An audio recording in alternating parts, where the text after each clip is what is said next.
en avait 1001, là, des toutous. Je pense que j'en ai 4 ou 5 dans la boîte, là. La douleur est encore vive pour Lauriane Laporte. Le 13 juillet dernier, Mathilde, sa fillette de 4 ans, s'est noyée après avoir escaladé la clôture d'une piscine non réglementaire.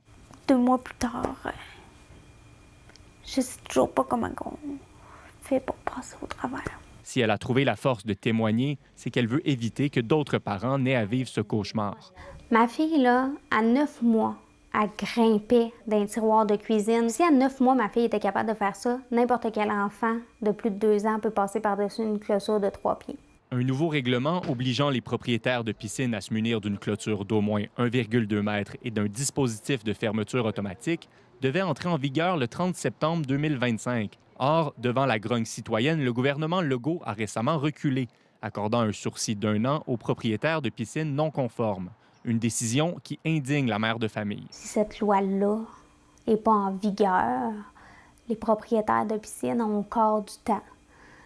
Puis, ben, ce temps-là, moi, ma fille, elle l'a plus. Il y a d'autres familles qui vont vivre un drame puis qui passeront pas Noël avec leurs enfants. Je ne vois pas pourquoi on devrait attendre une autre saison de tragédie à l'été prochain. Ce chirurgien pédiatrique implore le gouvernement de raccourcir le délai octroyé à juin 2026. À chaque été au Québec, en moyenne, il y a un enfant par jour qui va visiter les urgences pour une noyade ou une quasi-noyade. C'est l'équivalent d'environ 2 autobus scolaires remplis d'enfants d'urgence. Un sentiment d'urgence partagé par la Société de sauvetage du Québec, qui rappelle que le danger ne guette pas que les enfants.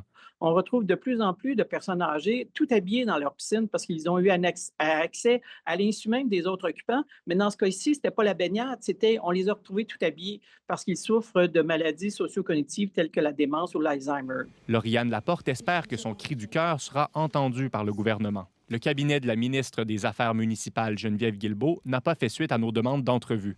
Ici Alexandre Pinchot, Radio-Canada, Québec.